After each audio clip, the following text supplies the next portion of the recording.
اینو ببین، کارت ترخیصته. اینقدر رو تخت بیمارستان خوابیدی کلافه نشدی؟ الان دیگه راحت میشی از اینجا.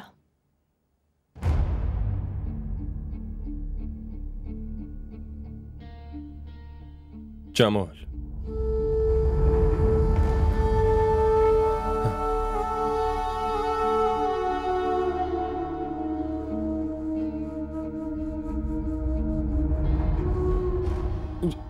جمال، اسمم جماله. پاشو بیا. جمال شنیدم جمال، اسم خیلی قشنگیه. دیگه پاشو، بلند شو. تو که هنوز با مددکار حرف نزدی، داری کجا میبریش؟ خونه. چی؟ آره، دارم میبرمش خونه خودمون.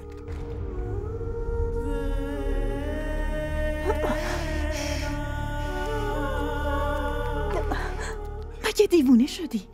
همین الانشم کلی حرف از تنها موندن من و تو دارن در میارن. اگه یه جوون بینامونشون هم ببری خونه، بقیه چه فکری میکنن؟ هر کی هر فکری میخواد بکنه، ولی من نمیتونم اونو تنهاش بذارم. مریم، اون خونه مال دوتامونه. این که اون میتونه بیاد اونجا یا نه رو تنهایی نمیتونی تصمیم بگیری. پس اگه مشکلی داری یه خونه دیگه پیدا میکنم. خیلی داری به خودت ظلم میکنی.